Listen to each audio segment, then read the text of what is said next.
Welcome to another edition of the Roll Jays podcast. Jimmy Allen, Alex Drake have added a third to the equation. Casey Matthews thought he got out of the Creighton bubble, and we pulled him back in.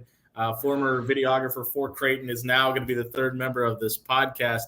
We did a farewell episode a few weeks ago, Casey, and you were dumb enough to say, well, if you guys need anything else, let me know. And we came asking. We appreciate Welcome back episode. Yeah, welcome back.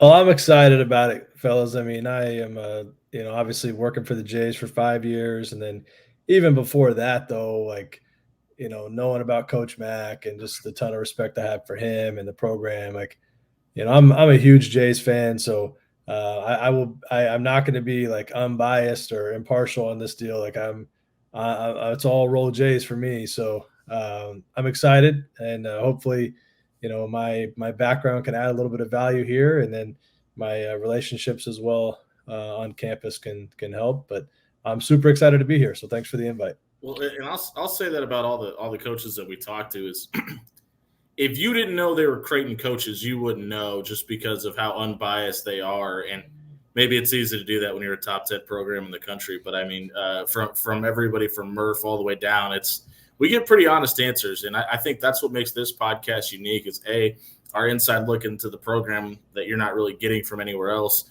And the fact that we do have a pretty good relationship with the coaches, and they kind of give us their honest answer. More importantly, give the fans their honest answer as well. Yeah. Coming from the other side, now onto this side, I mean, I can remember the requests, that you would get from various, media outlets that want to ask you some questions. And, when you're talking to people that, at the end of the day, they want you to win, they just want to provide information to the fans, because the Blue Jay Nation deal is unbelievable. It's not just a cliche of oh yeah, we have the best fans in the country. Yeah, everybody says that. I've worked at 4 or 5 different schools. It's remarkable the support that Creighton University has for all athletics, not just men's basketball. And so, to be able to provide information as much as we could, to the fans, I can just tell you from my experience, that was always fun, given a different perspective. Not everybody gets a chance to come and watch practice. Not everybody gets a chance to get to know the players on a personal level or the staff on a personal level. So having the opportunity to kind of give some insight, give some behind the scenes, if you will, it's always great. It's always great. And so, those are always good opportunities, and I'm really excited to be on this side just because I know some of those guys, and I can maybe prod and get some information out of guys that maybe our fans will be excited about. And to the one fans, thing I'll say too, you specifically, Casey, but the whole staff last year, we talked to you guys a lot after games, and we talked to you guys after some heartbreakers too. And some of those questions were tough to ask on our side, but I'm sure they were tough to answer on your guys' side. And every time it was well thought out. Obviously, you could tell at times things were emotional, but they weren't emotional answers. And I think that's one of the hardest parts about the job on the other side is getting your emotions out of those answers.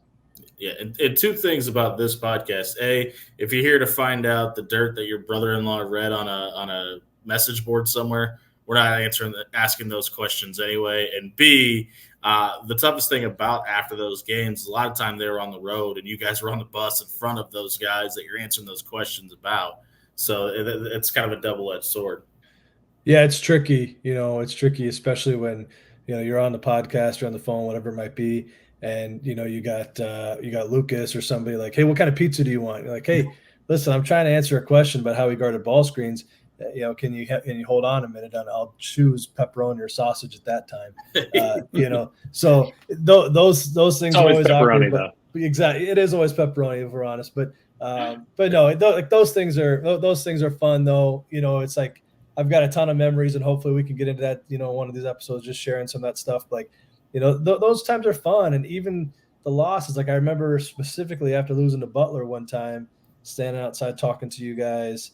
Matt Butler, and it's we lost the game, but you guys are always cognizant of the fact that we did lose, because you got to be sensitive to those things. Like For sure. if you want people to come back on your show, you can't just blitz them with a bunch of questions after a loss. But if you want to provide the insight that we're hoping to provide to fans, you can't just lob softballs up all day either. So and you guys did a that's good the great job thing with about this podcast is for anybody that is wondering, once we do get into season, we will be asking those questions the following day, not immediately after the game. So the coaches won't have to answer those here. Alex and I will be back on Blue Jay Overtime on 1620 The Zone this year again. So if you want to hear us bombard coaches when they don't want to answer questions, that's the outlet for that, not this podcast.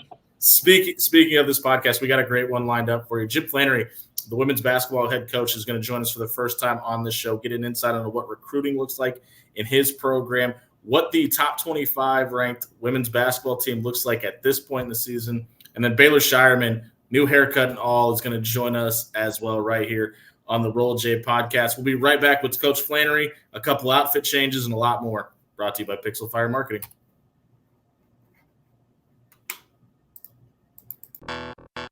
Do you need a customized online marketing plan and creative campaigns to help scale your business and achieve goals in 2023? Pixel Fire Marketing can not only help you achieve those goals, but we will help you crush them this year. Pixel Fire Marketing lives and breathes digital marketing. Pixel Fire Marketing has experts in strategic content creation, social media marketing, and website development. Check out Pixel Fire Marketing today and attack marketing in 2023.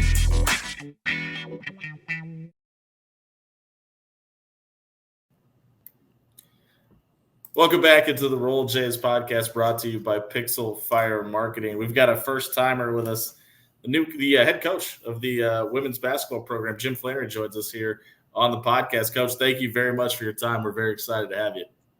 It's awesome to be here. October is a great month. If you're a basketball coach, you haven't lost a game, and you get to be in practice most every day. So. Well, Coach, that's how an does it interesting feel point. to be Obviously, we got to come see you guys at media days and see things firsthand. If there's anything about this team that you'd like to improve on from today, October 18th, before the start of the season, what is it? Well, I think the thing that we're kind of exploring is what is our defensive versatility. I think we lost two really versatile defenders, Rachel Saunders and Carly Batchelor, the experience with some length and strength, and I'm typically bent a little bit more toward offense, but I feel like this is a team with as much experience as we have.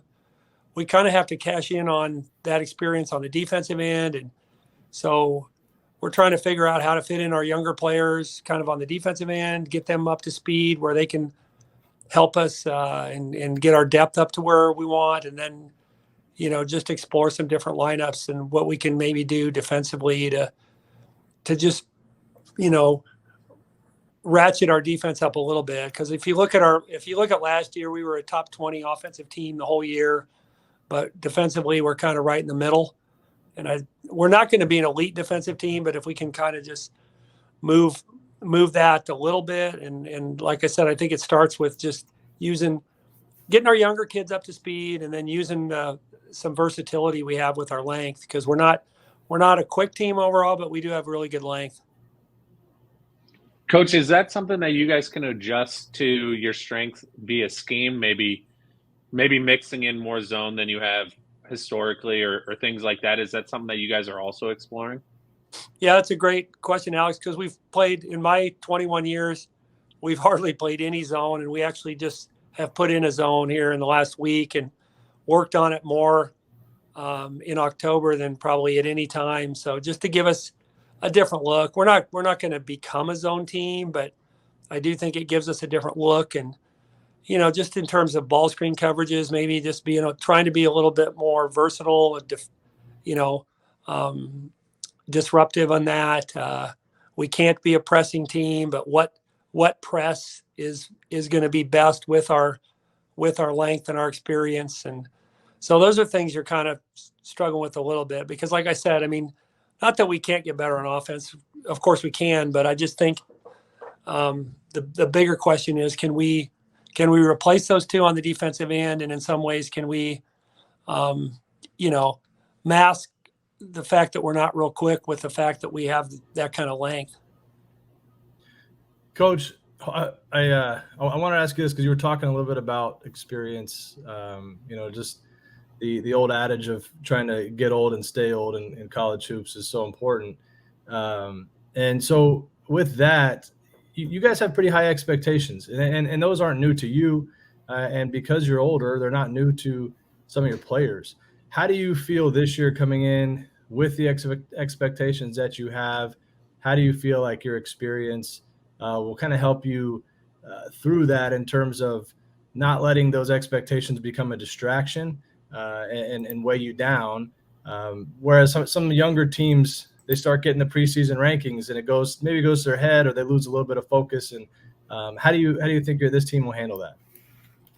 Well, I think we were, and this is odd to say, but we were gifted with a really disappointing end to last season. And I think that's, 2 years ago to go to the Elite Eight. And really, I think last year's team was maybe a little bit better team overall than at least over 30 some games than the team of 2 years ago. But we were 1-out in the NCAA tournament. So I just think there's that little edge maybe that you can take with you into the off season and into this season.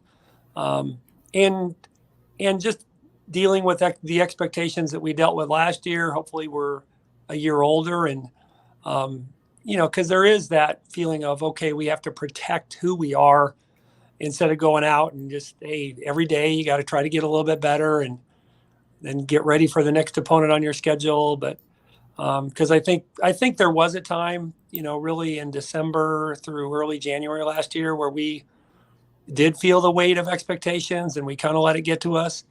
And then I think once we struggled, and lost some games, I thought we kind of just flipped our mentality and became a little bit more of the hunter again. And I think that's hard to do, but I think going through what we did last year will help us.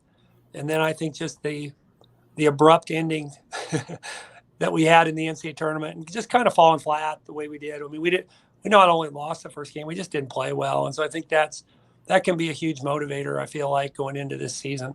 Sure. When you return 5 seniors and you're the preseason ranked 23 team in the country, but you do have that disappointing loss at the end of last season, how hard is it to flip the calendar for this team? And maybe it's not to say, okay, last year was last year, that one loss doesn't equate to anything this year. When does the focus shift for this team, and has that happened already?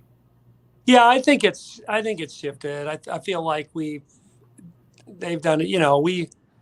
We have them some in the summer, and then even when you get back on the court in September, I feel like they've mostly moved on. I mean, I think it helped the 3-on-3 thing. I think helped. I think it reset our upper, those 4 who got to play 3-on-3 and go out to Colorado Springs, and then Morgan getting to play, all around the world. I think that that was a good kind of antidote for the way the end of the season played out for us, and kind of maybe reshot their confidence, because I feel like, if you look at the teams that they beat out in Colorado Springs, I mean, they beat a lot of big name teams, Duke, Tennessee, Utah. I mean, there were, and I think just for our players, those 4 in particular, to get to play against those people. And I know 3-on-3 is not 5-on-5. It's not the same, but I think that was helpful in terms of kind of reshaping their belief in what we can be this year. Coach, you brought up some little struggles that you guys had, in January, February last year. When your team's going through that, excuse me, do you change anything from a scouting standpoint against other teams where maybe you're not so focused on what they're doing and you're just really going to focus on what you guys do and what you guys do well? Because in my opinion, and you can tell me to kick rocks if I'm wrong here, but I think basketball is really hard when you are running into those struggles, because you don't get the time off in between games like you would in football, because sometimes you're playing 3 games in 5 days. You don't get a ton of time to reset. So I've just heard other coaches talk about, right now we're going to focus more on what we do and just pay attention to individual tendencies. Yeah, I think you hit it pretty close to the way it actually did play out. I felt like, we lost.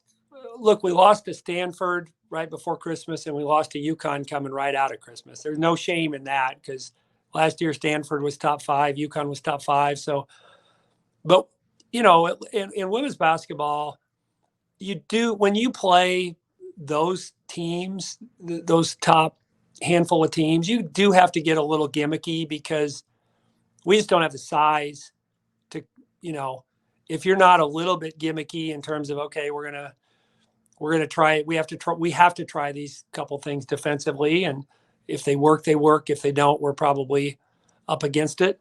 But in the process of doing that, I felt like then we came out and we played some teams that we didn't have to do that against. And I felt, to your point, like we just forgot about playing hard and activity level. And because for those couple games, part of it is you have to be attentive to your scout. Okay, we got to really be on point with not just playing hard, but where's the help coming from, and and when is it coming and all that. And then I think once you play those two and you come out of that, if you don't get back into just playing hard and having a high activity level, then you lose to teams that aren't as talented. And I think that's what happened. And then we just said, we got to get back to just playing harder and just being more active. And I think we did that for a couple games, and then our confidence kind of grew out of those games that followed those games that followed the Stanford UConn games. Coach, talk to us about bringing back Coach Agnew. We'll call her instead of Jalen. We'll call her Coach.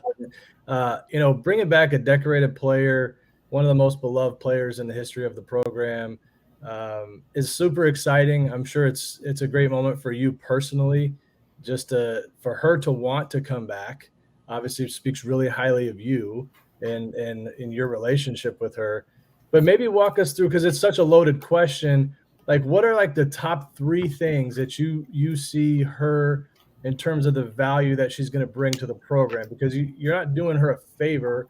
You're hiring her because you believe that she can impact your program in a positive way. So what are those? There's so many, I'm sure, but just like the top 3 that you're really excited about.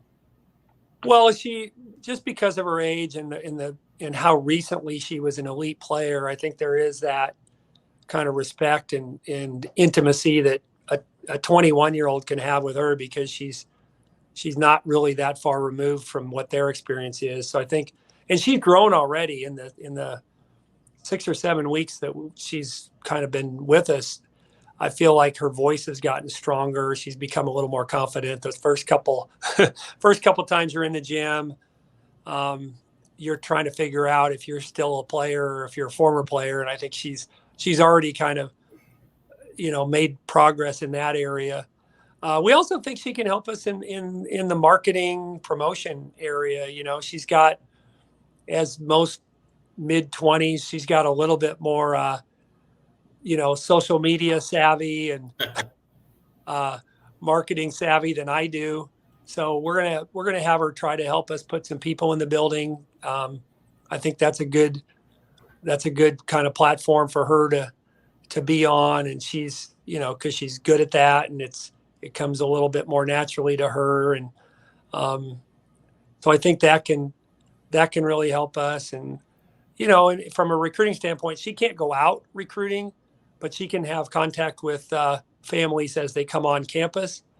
And I think it's really just good for people to hear her story. And, she's the first WNBA player that we've had. So when we have really good players come on campus, she can talk about playing professionally and what it takes to get to the WNBA. And that's going to hopefully help us attract a little bit higher level player, or not necessarily attract them, but once we get in the mix, I think then we become more of an option because they've seen and they've heard from her. Great women's basketball coach Jim Flanery joins us here on the Roll Jays podcast. When you look at the makeup of your entire coaching staff, there's a ton of familiar faces, as Casey mentioned, not just Coach Agnew, but Coach Chevy, Coach Berger, but also you guys still have Connie Ori that is still very involved in this program. Can you just kind of talk about what she means to this program and what her involvement is on a day-to-day basis? Well, Jimmy, the only reason we keep Connie on staff is because she makes me feel young, because she's the only one. We'll make sure to edit that part out.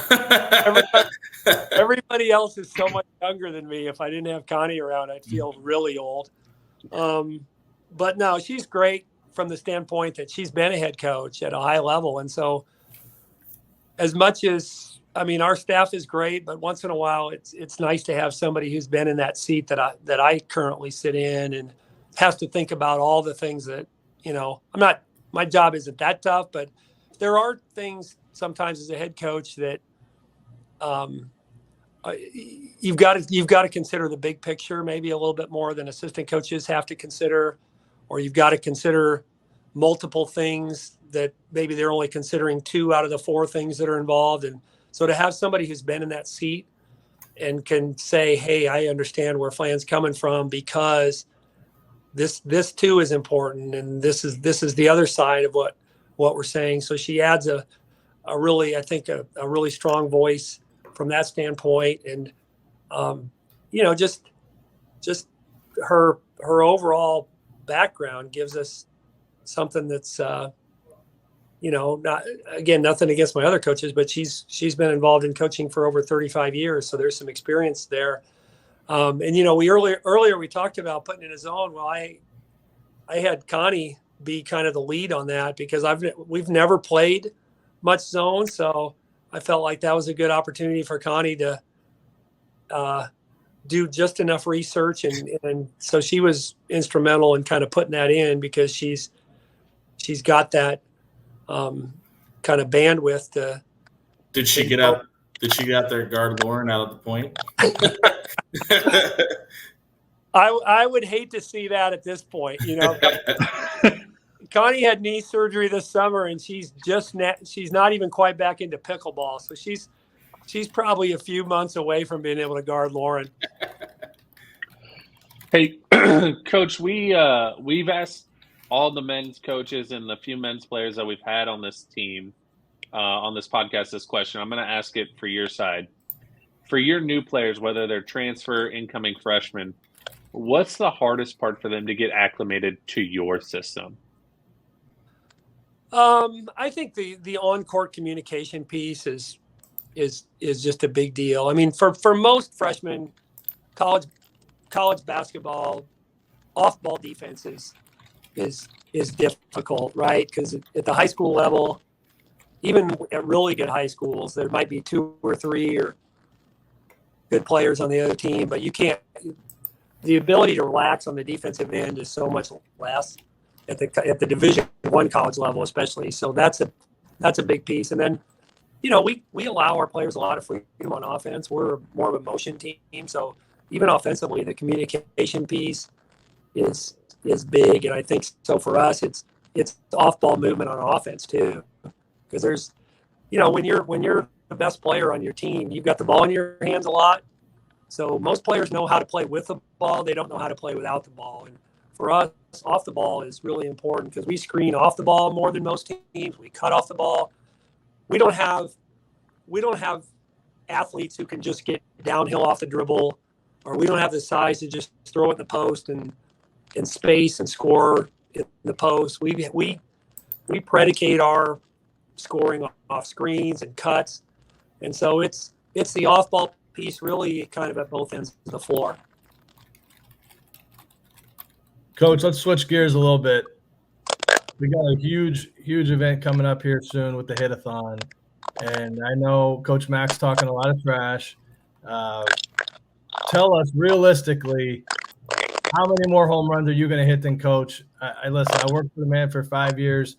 He's so great at a lot of things, golf being one of them. But I saw the video, and I saw the swings, and I'm not a baseball coach or a softball coach, but I mean your swing looked nice. Like, what are you thinking realistically? How many more home runs are you hitting than Coach? I would think at least 6. Yeah. I mean, out of 10. Yeah. Now the truth is, I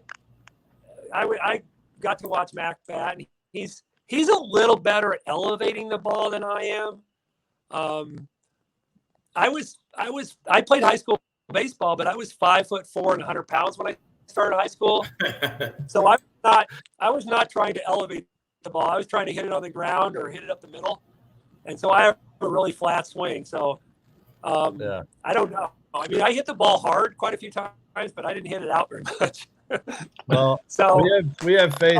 And my follow-up was this, like, you know, we know you as a basketball coach, and you know, I've been lucky enough to kind of be around you a little bit here and there, sometimes even in the weight room, seeing you get huge in there. But like, tell us, like, a summer or, you know, just off the court, who are you? And like, what would you want? What would you want your fans, the fans of Creighton basketball, to know about you as a man rather than just a basketball coach?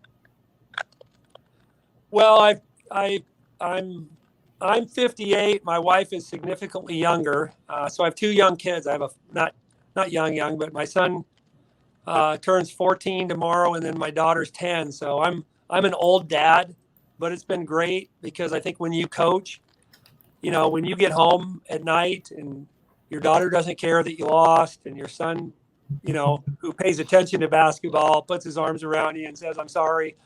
Those are really precious moments because, you know, losing can be stressful. The season can be stressful, but I'm lucky enough to have a really good family. I actually still get up and play basketball 2 or 3 mornings a week. So I played this morning at 6:15, and when I say play, it's I would hate to have it filmed, but that's kind of my outlet. I feel like it's good because it kind of keeps that stress level low. I like to play golf in the summer, and yeah, I mean, just having been around young people my whole life, hopefully can keep me in the game a little bit longer. But yeah, I like I said, I think being a father changes your coaching perspective a little bit. So I think that's been good for me. I mean, you also mellow as you get older. I still have a little bit of a temper, but I don't have the temper I had 20 years ago. And just from experience. And then I think having a family kind of has dropped that,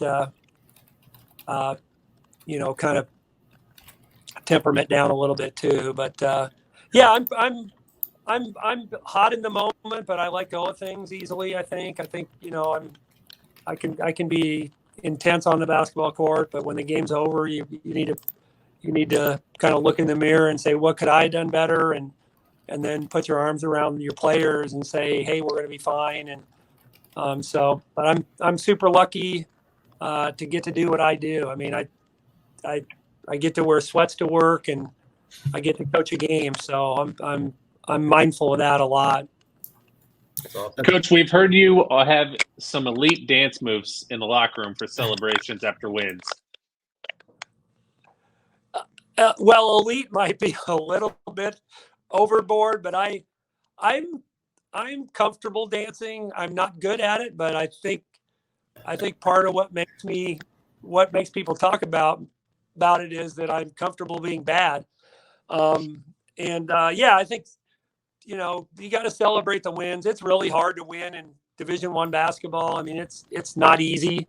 So even if we didn't play well, I think you've got to or achieve maybe what we wanted to do before the game. I think you still have to celebrate. So I'm always trying to be mindful of that. And again, it's you know, I like them to see the humans. I like our players to see the human side of me too, because I think that can go a ways in terms of helping to build a relationship with them. That's Creighton head coach Jim Flanery. Coach, thank you very much for your time today. We'll catch up with you in a couple of weeks, closer to the season, and get a little bit of a better temperature where the team's at. Good luck during practice, and we'll catch up with you in a few weeks. Awesome. Great to be with you guys. Thanks for all you do for Creighton. Thanks, Coach. Thank you. We'll be right back here on the Roll Jays podcast with Creighton 3, 4, 2, somewhere in the mix. We'll find out where Baylor Schierman is when we come back here on the Roll Jays podcast. Do you need a customized online marketing plan and creative campaigns to help scale your business and achieve goals in 2023? Pixel Fire Marketing can not only help you achieve those goals, but we will help you crush them this year. Pixel Fire Marketing lives and breathes digital marketing. Pixel Fire Marketing has experts in strategic content creation, social media marketing, and website development. Check out Pixel Fire Marketing today and attack marketing in 2023.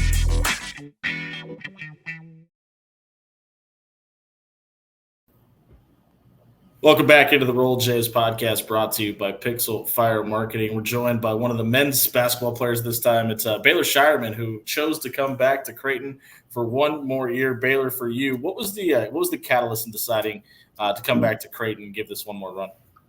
Yeah, well, there were a lot of different things that I weighed when I was deciding whether to try to pursue professional opportunities or come back to Creighton. I think a big part of it was, I saw a lot of areas that I could improve on. And so that when I got to the league, I was really ready to, make an impact right away because, the window to, make a team or something is very short and you have to be your best right when you enter. Otherwise, it can be hard, especially for someone like me to stick in an organization. And so that was a big part of it was I felt like there was a lot of areas where I could improve on just to make sure I was 100% ready when I got there. And then, of course, there's different things like being close to home, being close to family, getting to watch my little brother for another year. And, of course, now, with the NIL aspect of college sports, we're practically, professionals already. So that was a part of it as well. So those were all different things that, played into me coming back. Baylor, you got guys like Kyle Korver, Doug McDermott, and Anthony Tolliver up on the wall in the practice gym alone, but they actually spend a lot of time hanging out. And then Mitch Ballock's obviously back now too. How much did those guys' experience and their ability to talk to you about that process help make that decision easier for you? Yeah, it definitely helped a lot. And obviously Coach Mack having, Doug that went through it and having him to talk to really helped as well. But like you said, I golfed a lot this summer with Doug. And, just him in my ear, just kind of talking about different things. And, he was a big, believer that I should come back for another year. And he said, you should stay in college as long as you can. And so, having those guys around that have been through the process and obviously are, stuck in the league and having them, help me through the process was just a real blessing to have them around. Whoa. I think you may have buried the lead there. Who's got the better golf game, Baylor Schierman or Doug McDermott? Nah, Doug does. Okay. Yeah, that's not even close. I mean, he gets to play. He's got a lot more time to play than I do. But he's really good. He's probably got nicer clubs too. Yeah, he definitely probably does. Well, hopefully there's a golf course or a golf club manufacturer listening to this, and maybe we can get you an NIL deal. There you go. I did already have one actually. Yeah. I got a custom set of clubs. Oh, there we go. So you're good to go. Yeah. There's no more excuses for next summer. When you get above 6'4", you can't buy them off the rack anymore. No, exactly. You got to get custom fitted. 100%. Yeah. So now you guys are just bragging. Yeah, I was gonna say, Casey, you have that problem, right? Yeah, exactly. So I was gonna ask about the whole thing, and so I was lucky enough to get a kind of a front row seat to you and how you attacked the spring, which I think like so many people, they ask you like, well, what do you do when the season's over? The season's never over for you, right? So, and so as you weighed your decision, I don't know if a lot of people even know this, is that there wasn't even a testing of the waters for you. There was no, you chose not to do that, and you could have, right?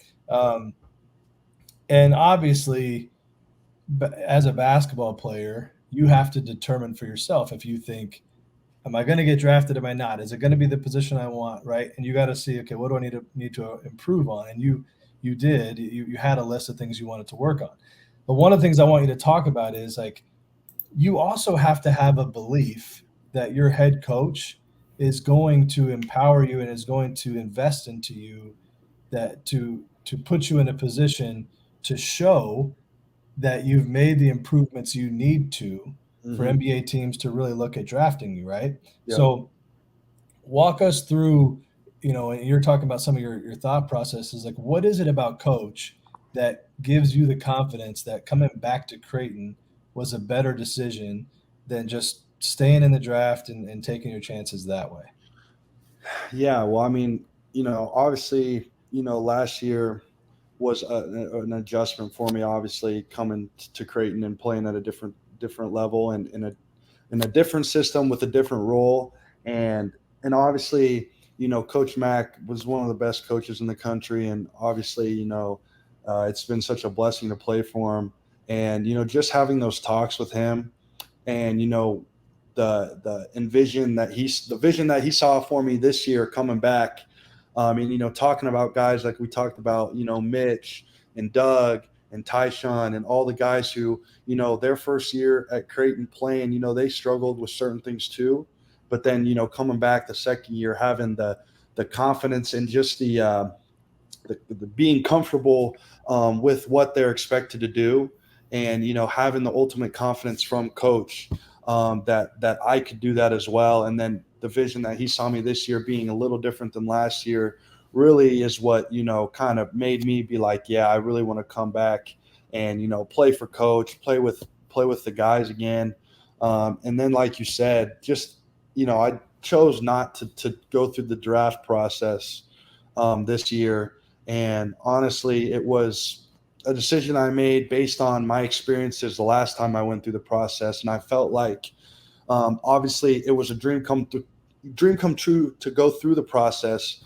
But the process isn't like all rainbows and unicorns. It's very hard, and it's very mentally and physically taxing.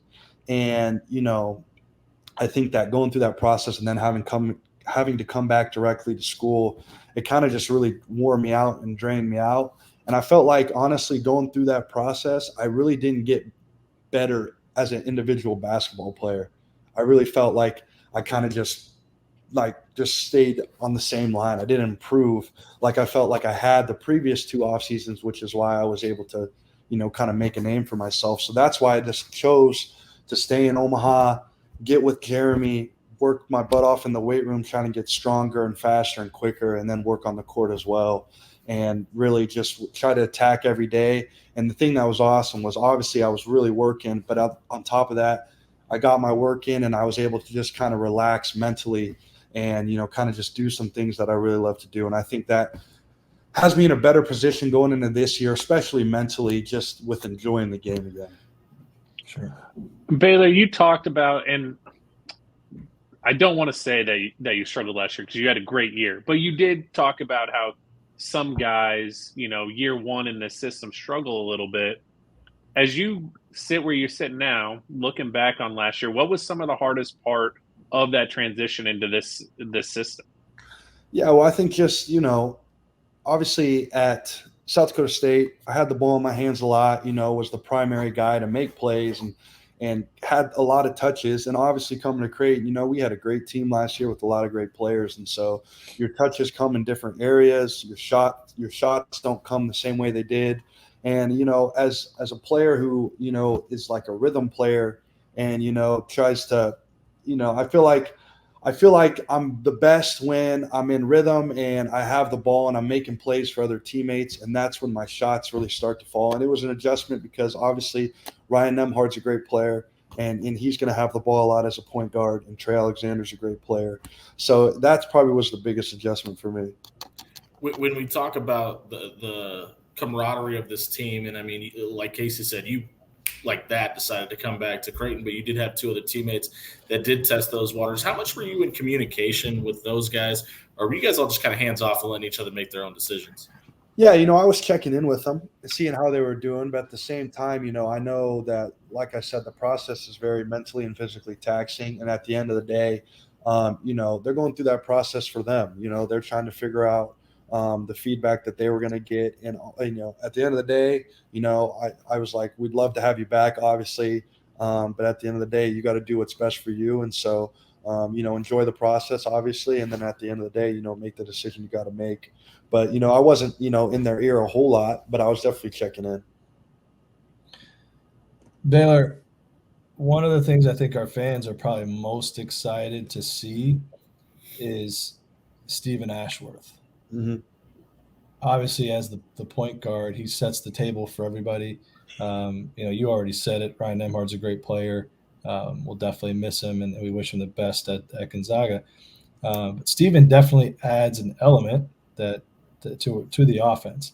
Can you maybe just tell people, just a little sneak peek of like how you see the offense this year as compared to last year? Like, what are some of the things that you're really enjoying, even just maybe from a communication standpoint? Like what does essentially tell us, like, what does Steven bring to the team and focus more offensively?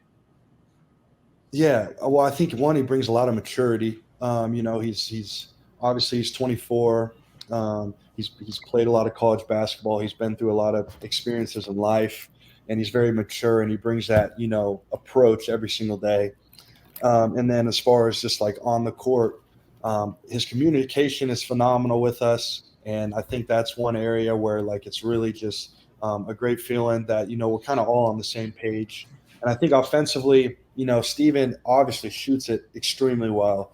And what that allows is just the spacing on the floor to just be great for Trey, great for myself, and then great for Steven as well, that, all three of us really shoot it at a very great clip. And then you throw in Mason, and I mean, he shoots the absolute heck out of it as well. And so the spacing is just phenomenal, and the ball movement, the willingness to pass, and the willingness to, make the right play for one another, realizing that if we do that throughout, 40 minutes of the game, everybody's going to get their shots and everybody's going to get their touches. And I think that's something that's really been exciting, as we've practiced this summer and into this fall. And as we get closer to the season, is just the chemistry and the camaraderie and the ball movement and the ability to space the floor with Steven out there is just one of the things that I think is probably the fans are going to see for sure. This may be a little bit difficult for you to talk about, but when you sit down and do interviews like this, how much do you weigh on, do I wear a headband or do I not? Yeah, no, I don't wear a headband. I don't wear a headband unless I'm working out. And, obviously I cut the hair. And so now I don't even wear a headband. So is this the new haircut for the season? As of now, yeah. As of now, I'm rocking the short hair. It changes with me daily, as Casey probably knows, But, yeah, I just, I turned 23 a month ago. I'm just kind of getting a little old for the headband look, you know what I'm saying? So just as somebody speaking his experience, just hang on to the hair for as long as you can. I know that's what everyone says. But, no, I mean, it is what it is. Obviously, I kind of build a little bit of a brand, if you want to say, or whatever you say, around it. But it is what it is. It's just a headband. So, Coach Courtney Williams told us at media day that he thinks he's going to have to get you to a new barber, though. Has he talked to you about going to the new barber? Oh, why did he say that? We asked about the haircut. That was his take. That may be between you guys. He said he wanted to get you some waves. I don't know. Oh, yeah. Okay, yeah, now I know what you're saying. Yeah, we can definitely work on it. You know what I'm saying? I've been on Sterling, one of our freshmen, to get me a little do-rag to wear around, trying to get the waves. You know what I'm saying? There you go. For this team this season, obviously we've already brought up Steven, and he is one of the more mature guys on the team and has a lot of basketball knowledge. You brought up Sterling Knox, and a lot of people are excited to see what he can add to this to this team and the dynamic of it. For you, what do you feel is different about the approach from this team versus that team that went to the Elite Eight a year ago? It's a great question. I just think I mean, honestly, I just feel like this team is a lot closer. Okay. This year. I feel like we're all working together for the common goal, and obviously all of us have individual goals and things we want to accomplish, but we realize that in order for us to accomplish those goals individually, we need all of us together to work together to accomplish that. So I think that's something that I've noticed. And then just like, I don't know. Yeah, I'm just going to leave it at that. Sure. Yeah. As a fan looking at the team and some of the new guys you guys have brought in, you guys look like you should have a lot more flexibility lineup-wise. Do you feel that on the court with some of the new guys you brought in? Yeah, obviously we have some talented guys we brought in. Steven, Isaac Trout, Jonathan Lawson, all transfers coming in, and then obviously we have our freshman class, and they've all done great stuff this offseason and this fall. They really learn. They're really, they soak in information. They listen to what we're trying to tell them, and what the coaches are trying to tell them. And so, yeah, I think so. Baylor, maybe let's go back a little bit to last season.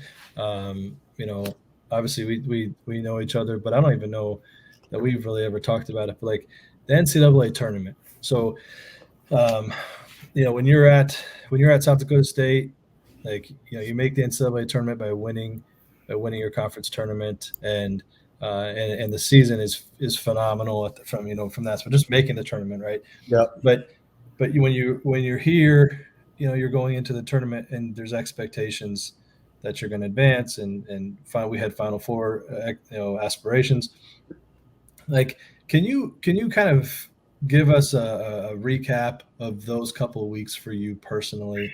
Mm-hmm. Like, just thinking back of like growing up in Nebraska, and then now playing for Creighton, like, and I'm not even talking about on the court, just as a human being, as you're having your family around, like, what was all that like for you for just those few weeks?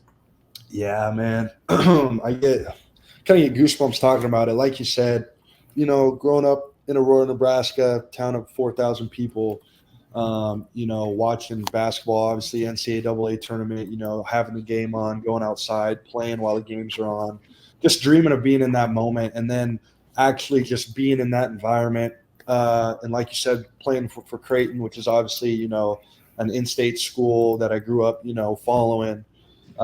It was a surreal moment. And to have, like you said, my family there, my high school coach came to the Sweet 16 and Elite 8 games. Pretty much the whole town of Aurora is just watching, it's just a surreal moment. And obviously, one that I'm very grateful for, very blessed for. And I didn't take it for granted because, it's March and anything can happen, and so to get as far as we did, reflecting on that, it's a blessing. And like you said, to have family, friends there, being able to share that experience with them, as my family is a huge part of why I am where I am today.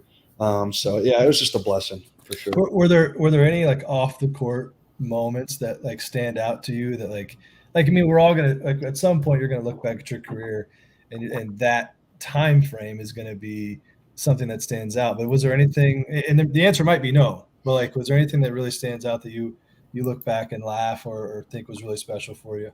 It's a good question. I'm sure there is, if I wasn't just right on the spot. Yeah, I mean, podcast, pal. Yeah, I know. But yeah, I'm enjoying this. I don't know. I just try to enjoy, every moment of it. I love messing around with you, obviously. You're a lot of fun to mess with. But let's take a look at a moment that you may not have enjoyed a whole lot. And obviously, when you were coming out of high school, there weren't a ton of offers on the slate. You do end up going to South Dakota State. When the transfer portal becomes an opportunity for you, and you get the opportunity to come back to a Creighton, you had a long list of other options. Obviously, Arkansas and a couple other schools were on the docket. Was there any, I don't know if animosity is the right word, but any kind of, like, did you feel a certain type of way about the fact that offer didn't come from Creighton out of the gate? And did that play any factor into your decision-making when you did choose to end up at Creighton? Yeah, I think, when I was young, I felt a lot of animosity about it, thought I was, good enough and whatnot. And obviously had the confidence. But I think as I grew older and matured and, looking back on it now, coming out of high school, I wasn't ready for this level. And the best thing for me was going to where I went and just continuing to get better, continuing to grow. And then going through the process my junior year, obviously of the transfer portal, I feel like a lot of like young kids that are highly touted, like highly recruited, coming out of high school, when they're getting recruited, they're kind of looking at, like, I don't want to say the wrong things, but there's a lot of, I don't want to say temptations, but a lot of different things that you can look at and be like, oh, that's so cool. But when it really comes down to it, the most important thing is basketball and school, and everything else is just added bonuses within that. And so going through the process of entering the transfer portal, which when I started my draft process, I was planning on, if I was going to go back to school, going back to South Dakota State. But obviously that changed. But going through the process, my main thing was school and basketball. Really basketball, not really school. That's right. Be honest. We appreciate the honesty. Yeah. So I was looking at what was going to be the right fit for me to grow, basketball wise, and obviously, Creighton, checked all the boxes for me. And on top of that, I was able to, be closer to home, be closer to my family, my younger brother. So yeah. You kind of talked about why Coach McDermott was a big reason that you came back. Can you just give us a little insight to your guys' relationship and the bond that you two have? Obviously not as much time as some of the other guys, but can you just talk a little bit about your relationship with Coach Greg McDermott and what it means to you? Yeah, well, it's just special. I mean, it's not really a coach player. I think Coach McDermott, he treats everybody equally, but I feel like, like I said, it's not really a coach-player relationship. It's more of a father-son or just a friend, someone who I can just talk to about anything. And on top of that, if there's any questions I have about school, life, basketball, I can always go up and talk to him. And I think that's something that, we've continued to grow upon, because when I first got here, I was super kind of just like chilled, laid back. I didn't really want to say anything. I was kind of just, trying to just, find my way, my rhythm around it, want to step on anybody's toes. And so, that relationship with Coach McDermott is just special. And, you see it with how he treats, guys that have already graduated. They're always welcome back. And, we have guys, former players that come and practice with us. And, Coach McDermott's asking about their family and how they're doing. And it's just, it really is a family, and it goes beyond just the basketball court. Baylor, during your first year at Creighton, there was a ton of new experiences in terms of venues you got to go to, places you got to play. Is there a game that maybe the result itself doesn't stand out, but just a game that stands out above all else for you last year? Well, I thought Arkansas and Maui was probably one of the most fun game of the year, to be completely honest with you. The environment in that small gym, with so many Creighton fans, so many Arkansas fans, and they're just right on top of you. That was a little chippy. Yeah, it got chippy. It was just so much fun. That was one of them. Obviously, playing at UConn's fun. I thought Xavier was very fun.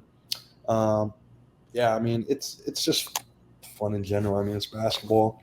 We're lucky to be able to play, and so I just try to enjoy every game. Obviously, there's some games where it's not as hype because you play at the Paul and it's not like UConn. So, is that a shot? No, it's not. It's the facts. It is what it is. So you got a game circled right now. A little bit of a revenge game down in Lincoln. Are you looking forward to playing in Pinnacle Bank? Yeah, it'll be fun to play in Pinnacle again. Obviously, I shouldn't say that. I played there my freshman year at South Dakota State, but played there a lot in high school, obviously. I actually haven't had a lot of success playing in Pinnacle. I haven't won a game in Pinnacle my whole career. So it'll be fun. I mean, it is what it is. It's just it's another game on the schedule.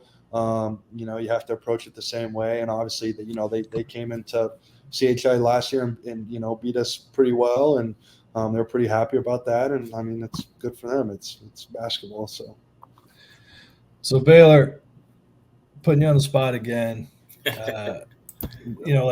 at some point, you've alluded to it, right? You're lucky to play the game. At some point, the ball's going to stop bouncing. Yeah.